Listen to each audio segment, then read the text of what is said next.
Rueda de prensa. El espacio para el debate entre periodistas sobre los hechos de la semana, que amerita un punto de vista franco y abierto. Gracias por estar con nosotros. Estaba meditando un momento. Insisto en la necesidad de la tolerancia. Insisto en la necesidad del diálogo racional. Yo tengo una frase que siempre quiero que el público de Ecuador Inmediato se lo lleve como muy importante. En Ecuador Inmediato no se toleran insultos. Nosotros no los toleramos. Al mínimo insulto nosotros solemos anular a los de intervenciones sumamente críticas. Algunas hasta las denunciamos para que sean sancionadas en Twitter, en Facebook, en YouTube o en donde sea. Insultemos, razonemos, dialogamos, discutimos, debatimos, todo eso está permitido. Tener nuestro propio criterio, todo eso está permitido.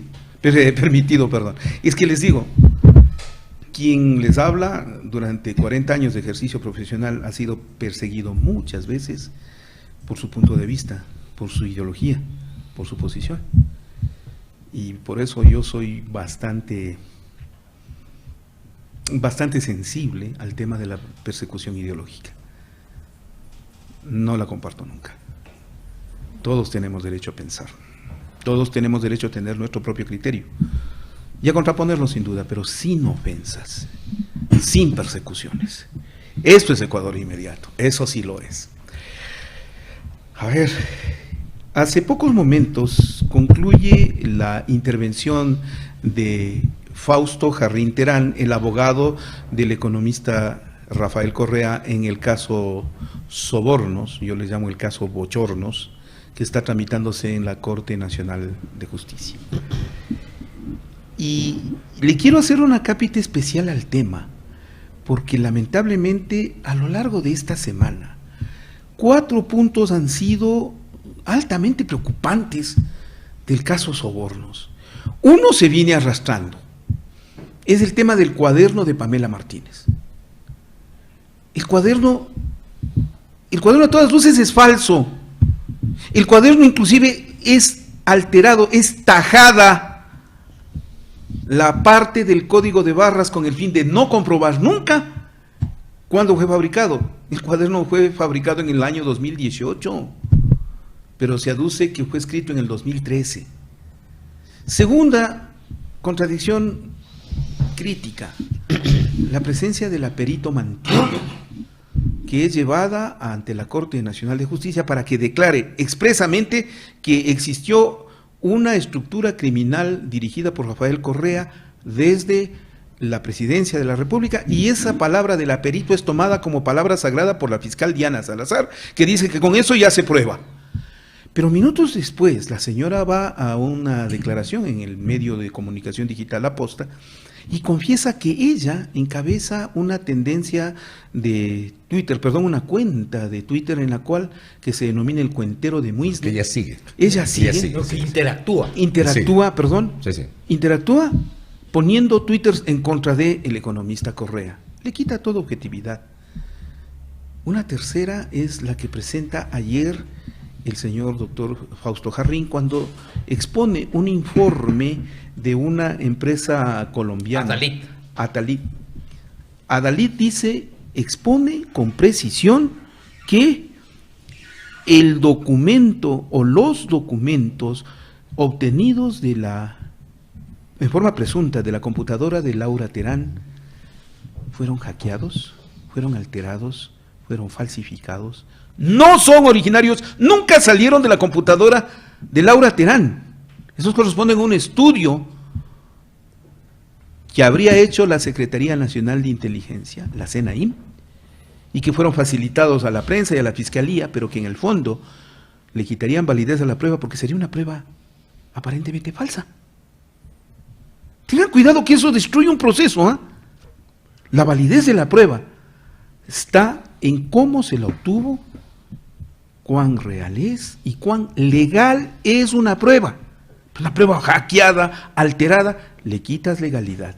Y un cuarto elemento es, si todo lo que estamos discutiendo son aportes a la campaña electoral, el tema tiene que ver con lo electoral. Y se procede a presentar un documento del Consejo Nacional Electoral para proceder a establecer si existió o no delito electoral, infracción electoral, falla electoral. Y el informe dice que no. Cuando lo presenta, ayer el señor doctor Fausto Jarrín Terán, el tribunal de los doctores León, Saquicela y Martínez, dice que no se lo acepta, no es válido, no se tiene por qué aceptar el informe del Consejo Nacional Electoral. Pero si lo que están discutiendo es electoral, es que es atemporal, fuera de tiempo. Eso entra en discusión seriamente. Bueno, son 4 contradicciones sumamente serias. Te escuché en la mañana, Fabricio Vela, sobre el tema. Sobre el tema del aperito, y quiero empezar por ahí. A ver, yo hacía una reflexión e hice una mirada retrospectiva mientras ayer escribí unos 3 tweets asociados al tema del aperito.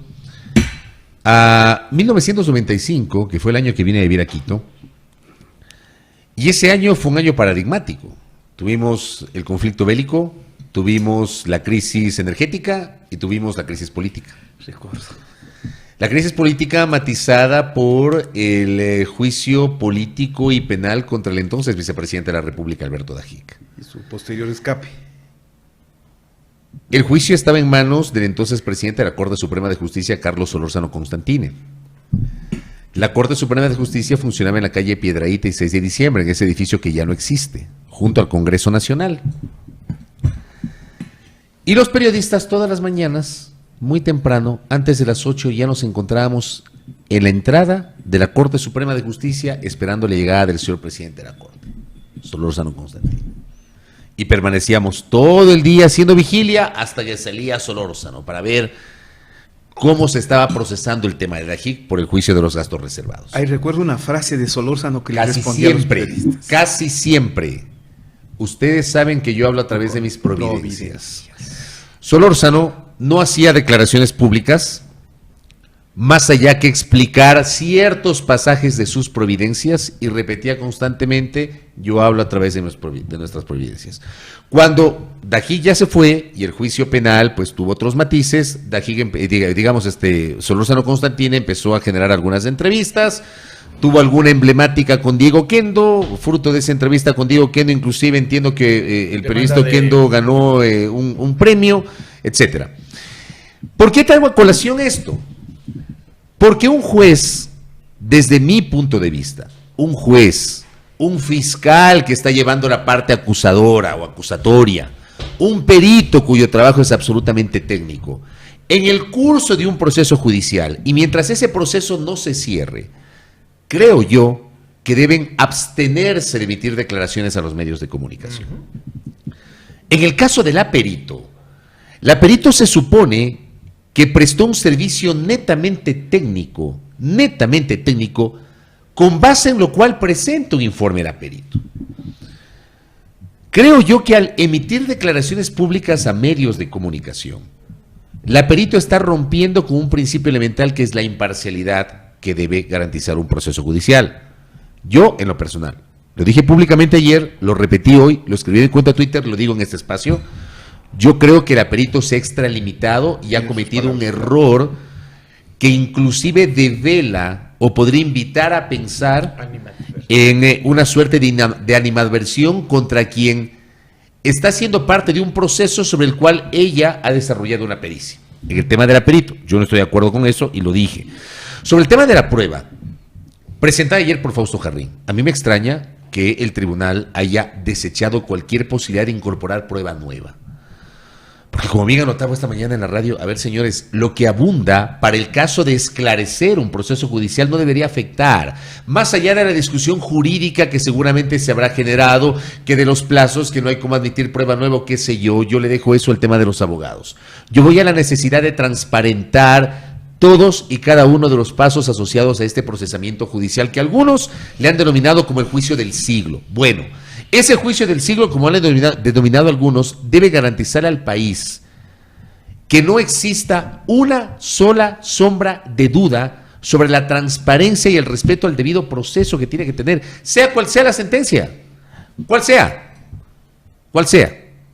A mí como periodista me interesa y como ciudadano, me interesa que se resguarde el debido proceso, la presunción de inocencia y el derecho a la defensa.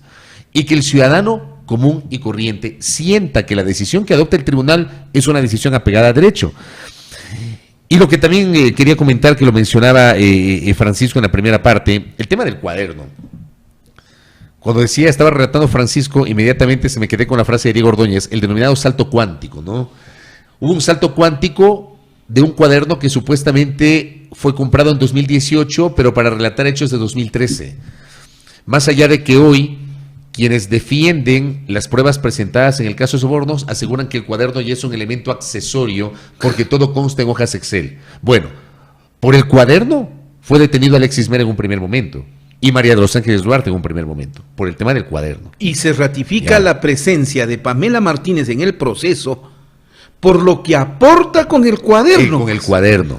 Entonces no me vengan con que el cuaderno se convierte en una especie de parapeto con el cual... No. Y tengan cuidado con un detalle que es más importante. Cuadernos son elemento más que sea básico. un elemento, ¿sabes cuál es, Fabricio Vela? El hecho de que en este caso,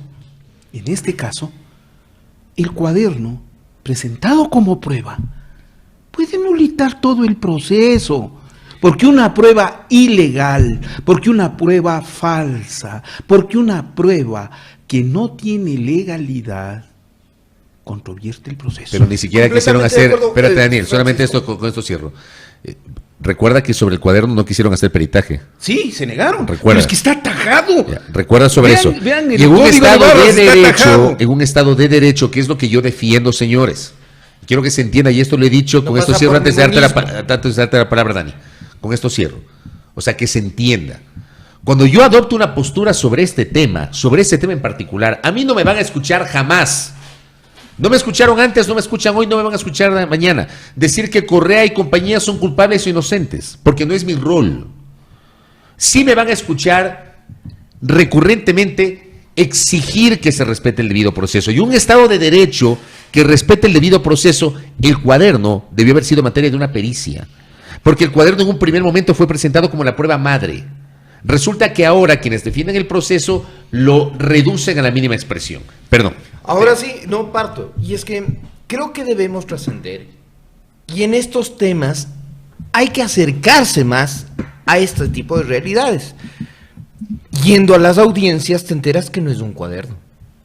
Son 7 cuadernos y 11 cuadernillos.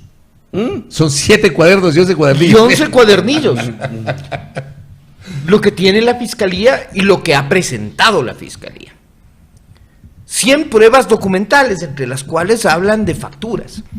Me he acercado a varios abogados porque bien dice Fabricio, ni el juez, ni el fiscal, ni los peritos te dan declaraciones. Esto no es nuevo, esto no se inventaron ahora. Conozco del tema y es que me formé en una familia en la tu padre es abogado. No, ministro de la Corte Constitucional. Claro, por supuesto. Entonces, tienes ese conocimiento. He aprendido y por último, cuando dudo, le marco el teléfono y le digo, papá, ¿cómo es esto? Me dice, no. Si tú hablas fuera del proceso, prevaricas. Hablas fuera del proceso sobre el asunto o materia juzgada, prevaricas. Punto. Pero el caso de la prevaricación se da para la autoridad que juzga. Exacto. Yo te estoy contando la experiencia desde el criterio de un juez, de quien ha sido juez. Ya, un juez, en este caso, no se ha pronunciado. Quien lo hace es una perito. Pero, exacto, no, y yo me voy más lejos todavía, Daniel. Que es emitir un criterio técnico. Claro, es un criterio técnico sobre un punto, una parte, un ítem de este proceso. Resulta que el cuestionamiento a la señora Mantilla fue porque tenía un título de parvularia con una formación hacia ese sentido, y el informe que ella suscribe como perito determina cuál sería una estructura mental criminal, perfiles psicológicos para lograr una actividad criminal. Eso es lo que te están diciendo en ese informe, porque me he tomado el trabajo de asistir a las audiencias. y de conocer más allá.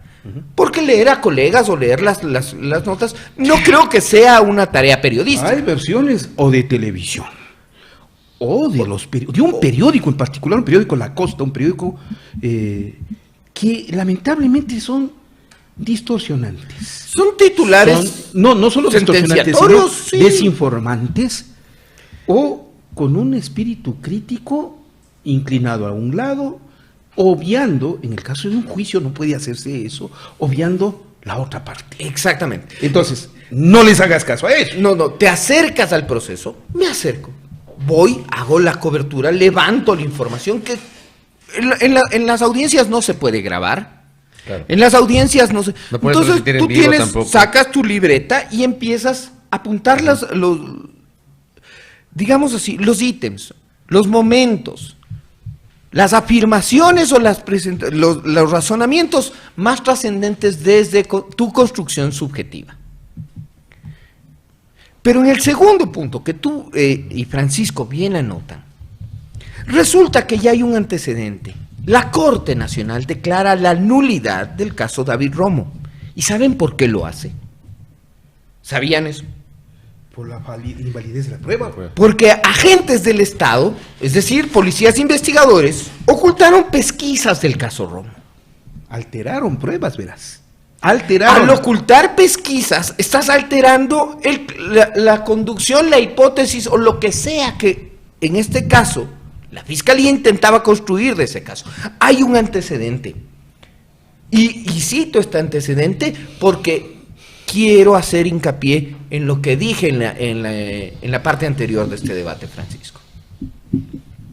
Y es que el caso Sobornos, más allá de cualquiera sea nuestra expectativa de la decisión de la justicia, está demostrando que tiene más un razonamiento político electoral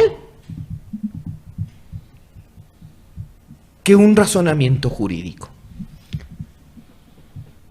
Varios integrantes del equipo de la fiscal con los que te acercas a conversar como periodista y te dicen, nuestro consejo fue tipificar de otra forma el caso. Nuestro consejo. Son asesores del equipo de la fiscalía. ¿Y cuál era el consejo? Crimen organizado, asociación ilícita. Pero el cohecho era una necesidad política. Y por ejemplo, esta semana yo tuve una entrevista en la radio con una jurista, la doctora Dolores Vintimilla, con quien debes haberla escuchado. Por supuesto. Me pareció fantástica la explicación. A propósito de lo que dice Daniel Montalvo, yo creo que es importante para nuestro conocimiento y trasladar esto a nuestra audiencia. El caso Sobornos 2012-2016 se encuentra hoy en etapa de juicio por el delito de cohecho. Así es. Por el delito de cohecho. No por crimen organizado, no por concusión, no por tráfico de influencias, no por asociación ilícita, no por peculado. Por cohecho. Lo que se tiene que probar, porque un Estado de Derecho, todos son inocentes mientras no se demuestre lo contrario. Eso se llama respeto a la presunción de inocencia. Elemental principio, que todos debemos tenerlo claro. En un Estado de Derecho se debe probar el cohecho. Resulta que, por ejemplo, lo que hace en este momento la perito, según su informe presentado en ese momento, es probar una supuesta estructura criminal que matizaría un delito totalmente distinto al de la naturaleza de este proceso. Exacto. Y este proceso que debe ser por cohecho, ¿qué es lo que se tiene que probar? Se tiene que probar el cohecho, que es la coima. Aclaremos. El que una persona, en nombre de una empresa, institución o en términos particulares, va hacia un funcionario público, le entrega una cantidad de dinero, aportes, beneficios, materia, qué sé yo, bien material, y recibe a cambio un contrato acto o decisión administrativa, puede ser una sentencia, puede ser una decisión del Estado a su favor, en favor personal o de esa empresa. Es lo que decimos popularmente la coima. Exacto. Ese es el Le hecho. pagas al funcionario para que te beneficie. El tema es, Francisco, Mordida, aletazo, eso es lo que como te- le quieras se llamar. eso te tiene que probar el cohecho. En este caso, si hay otros delitos, esos delitos no son materia de este juicio, porque el juicio empieza en esta etapa. Esta es la etapa de juicio. El juicio no empieza con la indagación previa, con la instrucción fiscal, recién empieza con la audiencia preparatoria de juicio cuando el juez decide llamar o no a juicio a quienes son encausados. Cuando se llama a juicio recién empieza el juicio, y este juicio es por cohecho. Este juicio no es por otras causales. Y lo que yo siento es que se está colocando en el imaginario de la gente una mezcla de delitos, pero en derecho procede exclusivamente, en este caso, establecer si se cometió o no el delito de cohecho. A ver, aquí hay que entender porque te repiten hasta la saciedad. Y las facturas no prueban nada. No, señores. Las facturas No prueba. no prueban. Según la definición de la Real Academia de la Lengua, la factura tan solo es un documento que demuestra una transacción financiera. El cohecho, como bien lo han explicado Francisco y Fabricio, tiene que probarse cuando un dinero o un beneficio fue entregado a cambio de una decisión del Estado. Y ya saldrán a decir, porque en los micrófonos, y ahora digamos, el espacio radioeléctrico aguanta todo. El espectro radioeléctrico. El espectro radioeléctrico Sobre todo- aguanta todo. Oye, sobre todo por lo de espectro. Aguanta todo, entonces, pero y es que la corrupción no deja facturas y no deja recibos. Pues señores, resulta, yo he investigado casos, Fabricio, y tú creo que conoces algunos de los que voy a citar. Policía que vende licencias profesionales. Hicimos una investigación con los billetes marcados que le entregaba una persona a cambio de una licencia a un agente policial. No puedes probar. No se logra probar el cohecho. Y no estoy diciendo que no exista delito.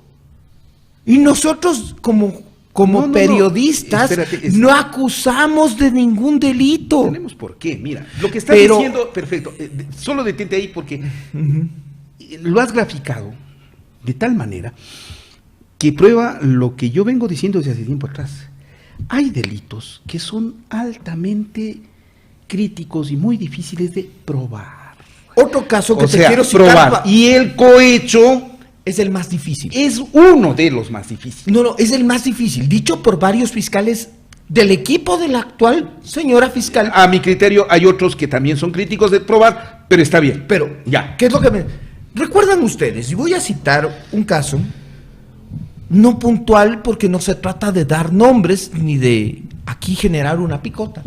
¿Ustedes recuerdan una imagen en la que se veía una sala de juzgados, el escritorio de un secretario de juzgado, que despachaba y simplemente abría el cajón y un amanuense Se acercaba y botaba la plata. y ponía la plata?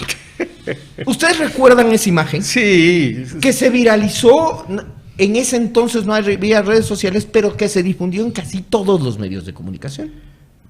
En esa investigación resultó que no se pudo demostrar que el dinero que estaba grabado en video se ponía en el cajón, servía para obtener algún beneficio, Que ese dinero corresponde a una coima. que ese dinero pretendía obtener un favor No se lo del demostró. funcionario judicial. ¿A qué van estos ejemplos, Francisco y Fabricio? Más allá de hacer un ejercicio de memoria o lo que sea, a lo que voy es que hay o no entonces un interés político en esa tipificación del caso. Y voy a citar un último: juicio por peculado en contra de los exaccionistas de Filambanco. En medio del proceso, la fiscal de ese entonces Cambió el delito. cambia la La tipificación doctora Marianita. y ahí ¿Qué pasó a peculado bancario? Claro. No, cambió de peculado La doctora a Marianita. falsificación de estados. A ver, falsificación de balances, tiene a razón. falsificación de Pasó estados peculado a contables y falsificación de balances. Sí, así fue.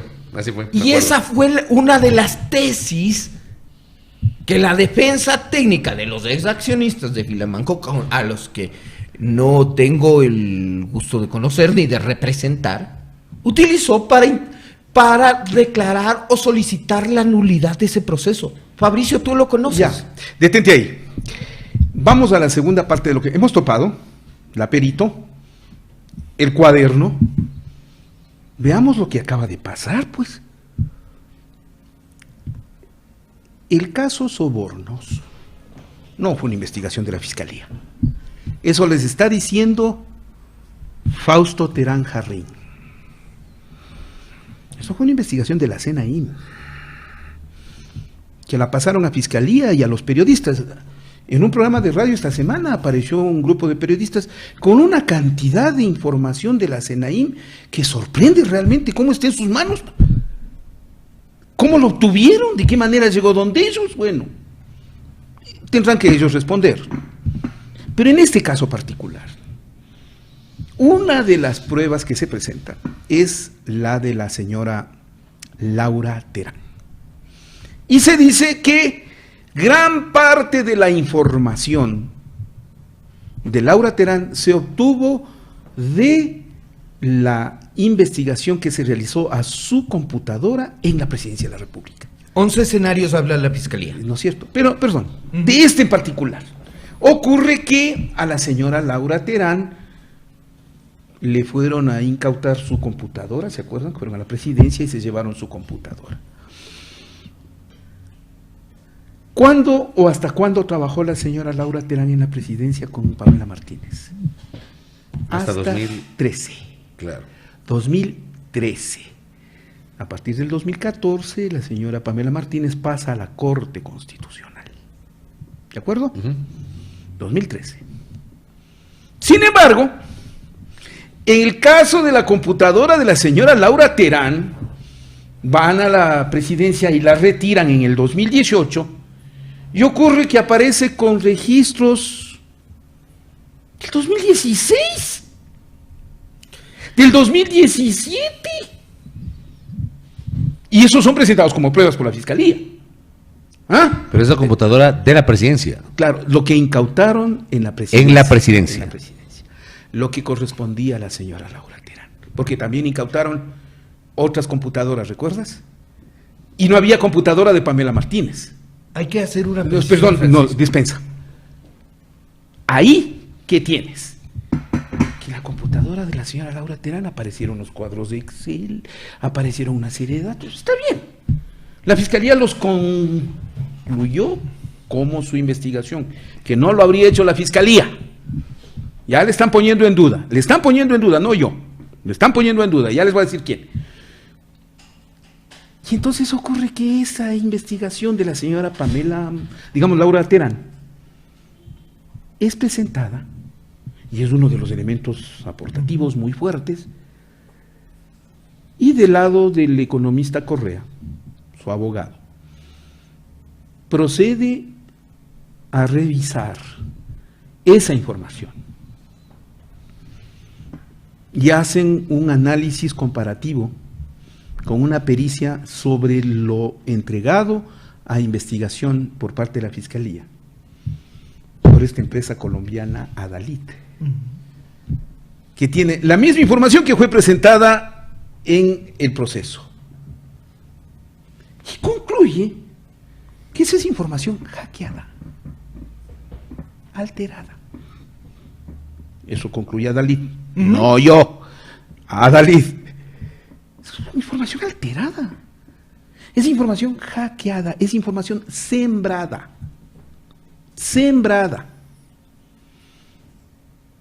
Y entonces eso presentó a la Fiscalía. Oigan, eso es grave. El tema es porque, más allá, permíteme, Francisco. déjame, si no se me roba la idea y luego estamos ahí más perdidos que nada. No. Te olvidas. Sí, me olvido. Entonces ocurre que eso presentas. Si compruebas que eso fue hackeado, que eso fue alterado, eso nulita el proceso. Cuando tú presentas una prueba en un proceso, la prueba debe ser, primero, veraz. O sea, tiene que ser verdadera. Segundo, tiene que ser legal. O sea, es un documento, un testimonio, y en este caso opera la pericia, que dé la validez legal que debe tener una prueba. Pero lo tercero, tiene que ser legalmente obtenida. Una prueba tú no la puedes obtener alterando, falsificando, intrometiéndote en un computador, como pareciera fue este caso. Entonces, el primer grave conflicto que origina lo de Laura Terán es que la validez de la prueba es cuestionada, y al ser cuestionada entra en conflicto con la validez del proceso. Y lo segundo, quien lleva adelante esa prueba es la Fiscalía. La Fiscalía va con todo el aparataje del tema de la señora Laura Terán, que en este momento puede ser cuestionada por fraude procesal. El fraude procesal es un conflicto que se puede plantear dentro de un proceso que puede terminar en la cárcel. ¿Qué ha hecho el señor Fausto Jarrín? El señor doctor Fausto Jarrín Terán ha procedido no solo a presentar esta pericia de Adalid, sino que ha llegado hasta la Comisión Interamericana de Derechos Humanos, ya llegó allá, antes de ir acá, porque acá, ¿cómo se nota que alteran, falsifican, rechazan, repudian todos los procesos? Y la negativa de los 3 jueces ayer, ¿a qué se negaron los 3 jueces ayer? ¿Qué fue lo que pidió Fausto Jarrín? Que se haga la pericia. Exacto. Que se haga la pericia. Es decir, a ver, una cosa es lo que presentó la Fiscalía, otra cosa es lo que presenta esta empresa Adalid con el señor doctor Fausto Jarrín Terán, ¿correcto? Ya, hasta ahí estamos de acuerdo. Lo que les pide a los jueces no es que les acepte otra prueba. No, lo que les pide es que nombren un tercer perito, ya que la doctora Mantilla, bueno, por Dios, más impresentable no puede ser, después de andar siguiendo la cuenta del cuentero de Muisne, salir y decir que un tercero haga una pericia válida de esto. Un tercero confiable. Un tercero confiable, que puede ser otro país, que puede ser una organización internacional, que revise con precisión lo que se está afirmando. Al hacer esa pericia se dará la razón o a la Fiscalía o al doctor Jarrín. Entonces, ¿qué pasa con la Fiscalía? Por eso es que la reacción de la Fiscalía ayer es absurda. Emitir comunicados de prensa para reaccionar en un proceso nunca se ha visto. Es impresentable lo que está haciendo la Fiscalía. Es lo que te digo. ¿No? Sí, No, tienes te toda la diciendo. razón, Fabricio. Te vengo diciendo. ¿No? ¿Qué? Salir a rechazar lo que ha hecho el señor Fausto. No, lo que la Fiscalía ahora va a tener que probarnos. Y los jueces, doctor Martínez, doctor León, doctor Saquicela, tengan la bondad de revisar con sentido común que lo que se está pidiendo es que se revise cómo se ha presentado una serie de pruebas, si es que fueron validadas, si son legales, si no son sembradas, si no son creadas, si no son hackeadas. Al negarse ustedes fueron los que pusieron en entredicho la justicia de este país. ¿Cuáles son los argumentos de la Fiscalía? Porque también hay que tenerlos claros para saber si es que son débiles o no. La Fiscalía dice que no es una computadora. Y por eso habla de 11 escenarios físicos que van desde la Presidencia de la República, el edificio La Unión, el edificio donde funcionaba la Corte Constitucional, un edificio, el Concord, alquilado por una oficina, en este edificio Concord, alquilado por Selec, pero que daba uso a la Presidencia de la República según la tesis de la Fiscalía. el departamento de una de las dos personas citadas en este caso. La chimenea.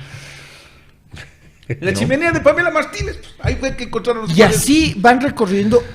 Y ellos hablan de que no es una computadora que se dejó de usar en 2013, como bien citabas tú, y que aparece en archivos de 2018.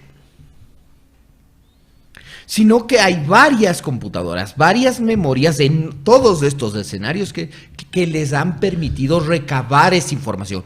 Ojo, esto es lo que dice la Fiscalía. Y ahí el señor Jarrín les dice, sí, entonces periciemos la prueba de dónde. Periciemos la prueba. Ya, no me acepten como verdad este informe de Adalid. Periciemos la prueba.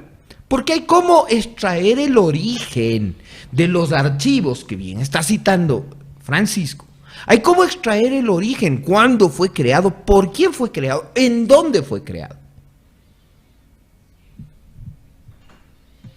¿Sabes que Y eso es lo que se niega. A ver, y más allá de esto que tú acabas de señalar, que es un elemento válido para el debate, que se encontraron, son varias computadoras, que son varios archivos, que no sé qué, que no sé cuánto. 11 cuadernillos, ya no es un cuaderno. Vamos a suponer que todo eso es así.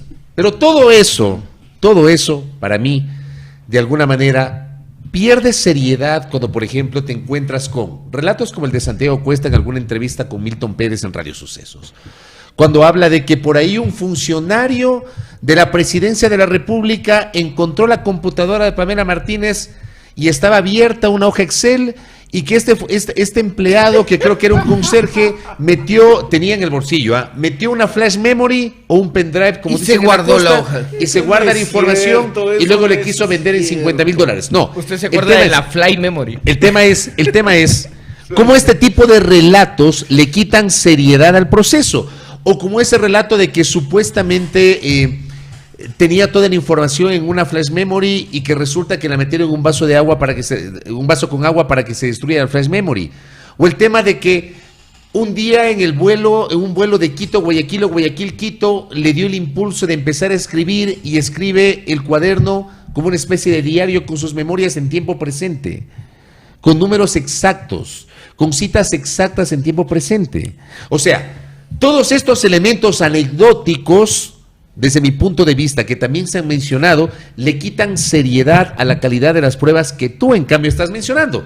Pero por otra parte, a propósito de lo que dice Francisco, que recordar, pues, que la Fiscalía no inició ninguna investigación de oficio, ni mucho menos en este caso. No la inició. Tienes La razón. Fiscalía inicia este proceso como noticia criminis a partir de una publicación del portal digital Mil Hojas. Y del colega Cristian Ya, Zurita. exacto. Como noticia criminis. Mil Hojas publica 3. La Fuente publica 3 investigaciones. El caso de Arroz Verde, que se convierte en sobornos. El caso Lucas Majano. Y antes, el caso del laberinto de las empresas offshore, conocido Papers. popularmente como INA Papers. De las 3, la Fiscalía escoge la segunda investigación, que es Arroz Verde. La circunscribe a 2012-2016 y 2017, que es el caso Lucas Majano, Mutis camino al foro. Del caso de INA Papers, Mutis camino al foro. La empieza como noticia criminis. Sobre eso también hay una discusión, que en alguna entrevista que yo tuve con Cristian Zurita, yo le pregunté si eso que ellos hicieron se puede denominar periodismo de investigación o periodismo de filtración, que ahí también hay una discusión que queda ahí para el debate público. El tema es que la Fiscalía no empezó el proceso. La Fiscalía da cuenta de la indagación previa a partir de una noticia criminis. Y ahí viene todo este desbarajuste que estamos señalando. Miren ustedes, permítanme. A ver, Les añado el último factor que les puse. Dele.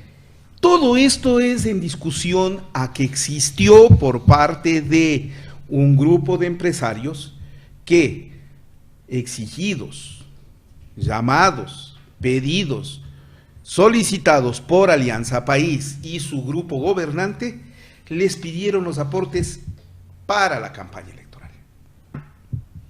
Y por eso se establecen 2 tiempos que la fiscal los divide con mucha habilidad. El de 2012 al 2016, en el que hay 2 campañas electorales de promedio. La primera, que es la campaña electoral de el economista Correa como ganador o lo que fue su ratificación. Su ratificación. Su reelección. Reelección. En el 2013. Y la campaña electoral de los poderes seccionales de 2014. en el 2014. Entonces se supone que el caso sobornos tiene que ver con el arroz verde entre el 2012 al 2016. Y obvia, y le saca y retira inmediato lo que tú bien mencionaste, lo que Cristian Zurita, Mil Hojas y La Fuente sacaron. El caso Lucas Majano. ¿Qué es Lucas Majano? Lucas Majano, en cambio, es la campaña del 2016 al 2017. De hecho, relatan la calle, es el pasaje Claro, Lucas y Majano. se llama Lucas Majano porque es la ubicación de un departamento entre las calles Lucas Majano y Brasil, la avenida Brasil, al norte de Quito, en la urbanización Cochapamba, al sur de la Concepción. En ese departamento Lucas Majano y Brasil se habría establecido la central de campaña que procedió a recibir y coimar. ¿Correcto? En los dos casos, tú tienes un proceso electoral. ¿O de qué estamos hablando? Estamos hablando de un proceso electoral. Y hay un informe del Consejo Nacional Electoral que fue aprobado hace 3 meses atrás, que armó todo el escándalo de los 2 de minoría. Es una disputa impresentable lo que está pasando en el Consejo Nacional Electoral. Es impresentable lo que están haciendo Luis Verde Soto, Enrique Pita, José Cabrera, Estela Cero y Diana Tamaín. Es impresentable para este país. Es vergonzoso la disputa del poder entre ellos. Una radionovela. Sale el informe del Consejo Nacional Electoral, en donde, revisadas las cuentas, incluido lo de los sobornos, no tiene nada que ver. Salen precisiones de manejos administrativos que pueden ser considerados dolosos, irregulares, indebidos y demás. Pero las fallas electorales, las infracciones electorales, no son delitos. No son delitos. Otros son delitos que son tipificados como tal dentro del Código Orgánico Integral Penal. Por ejemplo, la alteración de urnas, el intento de fraude, el impedimento de las elecciones. Son delitos que terminas dentro del... Claro, son delitos con los que terminas en la cárcel. Pero estas infracciones electorales, no. Lo que se puede determinar son sanciones que van desde el retiro de los derechos políticos de la persona responsable hasta el proceso de sanción y multa con el doble de lo inculpado. Eso le pasó a Álvaro Noboa, al que por un exceso de 2 millones en una de las campañas le sancionaron con 4 millones. O recuerda también que le pasó a Lucio Gutiérrez cuando lo suspendieron los derechos políticos y no pudo ser candidato en 2006. Por los aportes presuntos. Exacto. Del Partido Kuomintang de Corea. Del Obrero Mexicano. Del Partido Obrero Mexicano. Exacto. Sí. Muy bien. Perdón, el Partido Kuomintang es de Taiwán, perdón. Claro. Recibe ese informe la defensa y procede a presentarlos con parte de sus pruebas. ¡No! Ustedes no pueden topar lo electoral de inmediato. Ahí sorprende, y yo me permito hacer un llamado prudente. Prudente. Grábese, público, en la cabeza lo que está pasando con estos 3 jueces. Iván León, el doctor Saquicela y el doctor Rodríguez, Marco Rodríguez. Por favor. Lo que está pasando es grave, porque se niegan a todo. No. Imposible. La presión sobre estos 3 jueces es demasiado fuerte. Mira, y yo voy a relatar un episodio antes del feriado. No. Ellos están ahí para juzgar, no para impedir. Pero de inmediato. No, ustedes no pueden presentar el informe. No, rechazado. Que venga la señora Diana Tamaín. No, rechazado. Señores jueces, la presunción de que ustedes ya tienen escrita la sentencia, con cada una de estas cosas, con cada uno de estos escándalos, se va ratificando. Oigan, esto va a terminar en un bochorno internacional. Ustedes estén seguros. Porque los 3 jueces podrán sentenciar lo que sea, porque la Corte Nacional después terminará sentenciando lo que sea, porque la Corte día 14 Porque no hay nada más impresentable en este país con que los magistrados de la Corte Constitucional hayan sacado 14 sobre 20 en el examen, igual que la fiscal 10 sobre 20. Eso es impresentable. Esa Corte va a terminar sentenciando como tiene que ser, o sea, impedir a Correa que sea candidato, no tomar en cuenta el tema de del cohecho como una figura legal, aceptar todo este tipo de bochornos y por último negar que siendo como es un hecho implicado en el electoral no sea juzgado ni topado en el electoral. Bueno, ¿qué tipo de justicia tenemos? O sea, ¿qué les pasa? Eso es lo que preocupa, Francisco, y yo te voy a decir nuevamente, no estoy abogando por los jueces, no, pero creo que es importante relatar lo ocurrido la semana anterior. La publicación que alerta que la audiencia se iba a suspender por un mes porque tenían permisos aprobados. Qué bien recuerdas eso. A mí me parece, más allá de que entremos o no en el debate si es que era o no, si es que es un trabajo periodístico acucioso, yo creo que sí, pero que hay que también entender y desde dónde llega. Y no desde el periodista que lo hace, porque no tengo nada en contra de mis colegas. A lo que voy es cuando nos cuestionamos la procedencia de la información que utilizamos. Si es que alguien tenía una duda sobre la posibilidad de que los 2 de los 3 integrantes del tribunal vayan a salir del país y la audiencia tenga que suspenderse, nunca se presentó un reclamo administrativo. Se tuvo que hacer a través de los medios. Se tuvo que generar un escándalo sobre eso. ¿Y saben por qué? Porque un reclamo administrativo no pasaba de eso. Y la decisión del Consejo, la misma decisión del Consejo de la Judicatura de suspender tales permisos que ya habían sido previamente aprobados, y la audiencia continuaba. Pero que eso se mediatice, que eso aparezca en los medios y se replique en todos los espacios de noticias, de opiniones posibles, genera presión. Y le recuerda o no al juez de dónde viene esa presión. Yo ahí, por ejemplo, voy a discrepar. Yo no voy a cuestionar la procedencia porque era una información real. No, o sea, digo que no, pero yo lo estoy negando. Ya, pero escúchame, yo le estoy hablando, es que tú cuestionas la procedencia, yo no cuestiono la procedencia. Yo puedo tal vez cuestionar la forma como se manejó la información. ¿Por qué? Porque en el imaginario de la gente se colocó un frame de que todo estaba armado para dilatar el proceso. Y la gente, el común de los ciudadanos, que no conocía que estos jueces habían tramitado los permisos con meses de antelación, mucho antes de saber siquiera que iban a ser los encargados de llevar adelante el juicio sobornos 2012-2016, la gente ya asumió que era una jugada para dilatar el proceso. O sea, yo sí cuestiono la manera como se procesó y se difundió. No la procedencia. Ese es mi cuestionamiento. Sí, pero tú cuestionas la procedencia, yo no cuestiono. Entonces la intencionalidad. Yo no cuestiono ¿vale cuestiono la procedencia porque era información oficial.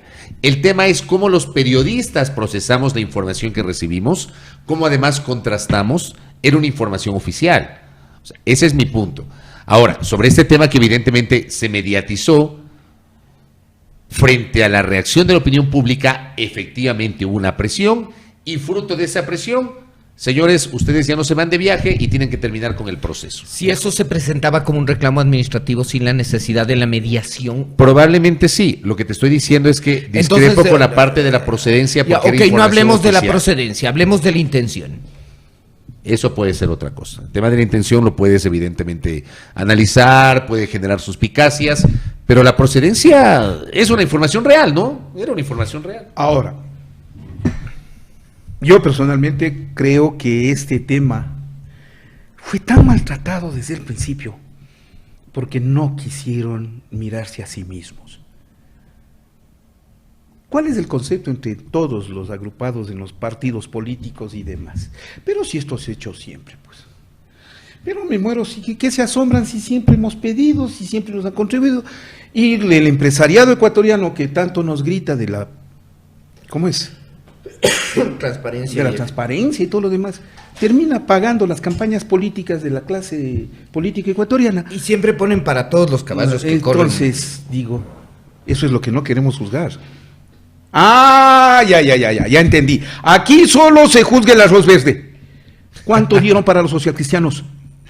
¿Cuánto dieron para Sociedad Patriótica? ¿Cuánto dieron para Guillermo Lazo? ¿Cuánto dieron para Alianza País? ¿Cuánto dieron para Suma? ¿Cuánto dieron para Vive? ¿Cuánto dieron para Izquierda Democrática y demás? ¿Y desde hace cuánto tiempo? ¿A cambio de qué es la pregunta, Francisco? Exacto. No, además, ¿por qué dan? Si el Estado ecuatoriano, todos, entre todos, pagamos sus campañas electorales. No deberían darlo, perdón, Daniel, no deberían darlo. Nosotros pagamos sus campañas. Nosotros somos de los que contribuimos con nuestros impuestos y demás a pagar el gasto electoral. Y nos vienen ahora con este cuento.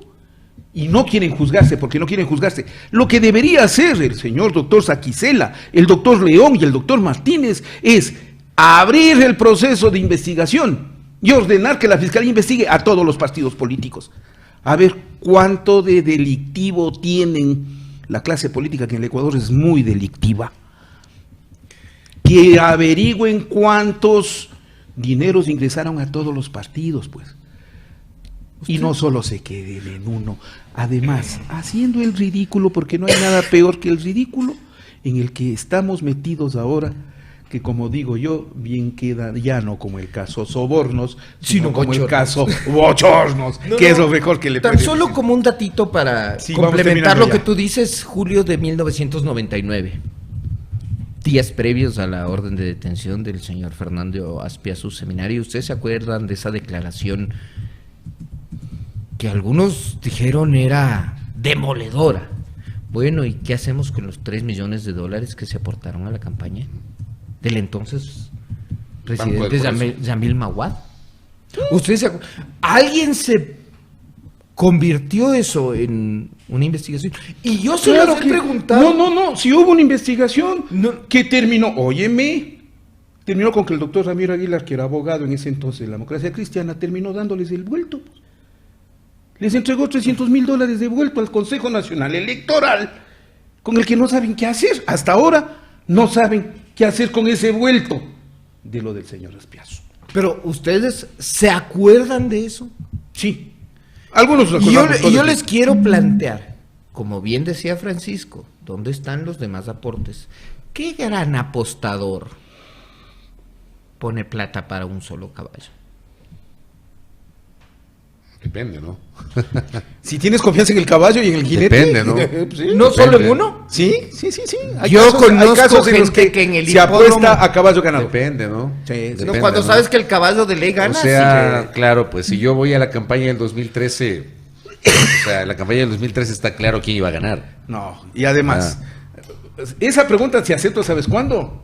Ahorita, en este 2021. Ahorita sí, pues. Ahorita sí. Ahorita sí. Pero depende de. O en 2017. Claro. ¿Ya? 2013 no, 2009 Pero no. es que 2009 y 2013 estaba claro cuál era el caballo ganador. quirúrgicamente diseccionada la investigación a la que nos hacemos referencia está delimitada entre 2012 y 2016, quirúrgicamente.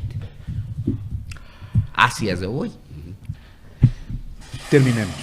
Y yo les quiero agradecer, yo quiero dirigirme al público en esta ocasión. Quiero que entiendan mi esfuerzo. Les suplico que entiendan mi esfuerzo. Yo soy un periodista con 40 años de vida pública. Eso te iba a decir, de vida pública. Sí. No, De porque tengo afiliación al IES. No, porque yo tengo 58 años y no Ah, lo he ya. ocultado nunca. Ay, negro. Y entonces, lo que yo busco es, siempre he buscado un debate democrático.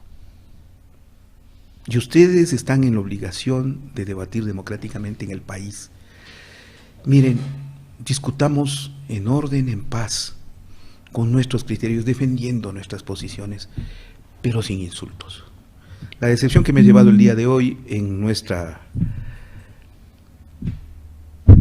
página, en nuestro sector del chat, con relación a nuestro primer invitado en la primera parte del programa, es lamentable. Esta cantidad de insultos que no tienen sentido. Y les pido que por favor borren esos insultos. Ustedes pueden borrarlos. Que no consten sus nombres como insultadores. En Ecuador Inmediato no permitimos el insulto. Y lo otro, sí me voy con la frustración de no haber podido conseguir abrir el debate a las distintas tendencias. Quería saber de la derecha, bien, me obliga a investigar más, me obliga a buscar nuevos personajes, me obliga a encontrar mejores voces y tendencias sobre este tema. No en cuanto a este segundo momento con nuestros invitados, como siempre, a Fabricio Vela y a Daniel Montalvo, porque con ellos uno escucha, aprende y se informa de manera adecuada. Ese es nuestro objetivo. Eso es Ecuador Inmediato, no se confundan. Somos una tribuna muy democrática y siempre me placerá ser plural en grado extremo. Así me persiga a la izquierda, así me persiga a la derecha como lo han hecho. No estamos para eso. Ya saben, les toca la frase de la semana, les toca la palabra de la semana o como ustedes consideren. Ya conoces la metodología, doctor Fabricio Vela. Ya que hablamos del caso Sobornos, planteo una pregunta respetuosa a la Administración de Justicia. ¿Selectividad en las pruebas? ¿Así quieren dictar justicia? Me encantaría saber si hay esa selectividad con los episodios recientes en el caso Sobornos. Doctor Montalvo. Voy a citar año 1307 y 1314, 7 años de juicio en las que la Orden del Temple fue procesada por el rey de Francia, por el Papa.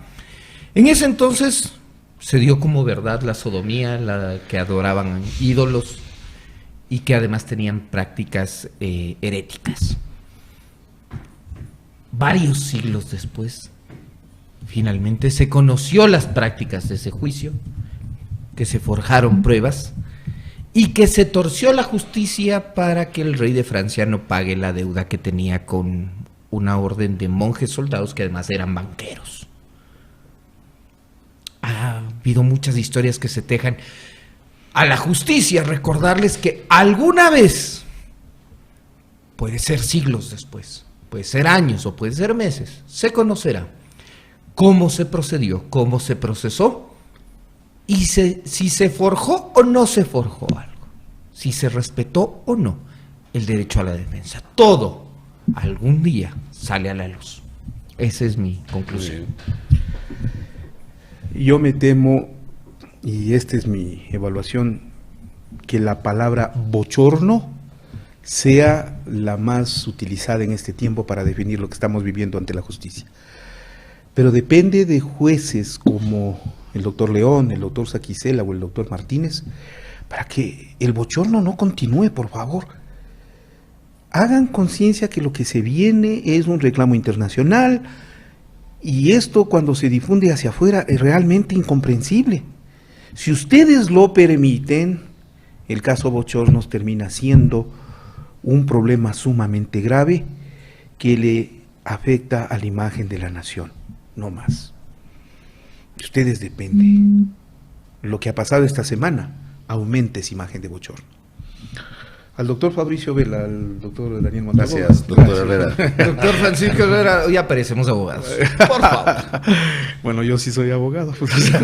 A mí sí me toca la parte. Hablándose de doctor, usted saluda desde la copiadora, es doctor, ¿cómo le va? Saludos cordiales a todos, es todo cuanto cabe informar. Gracias por preferirnos. Buenos días, buenas tardes, buenas noches, felicidades de Ecuador.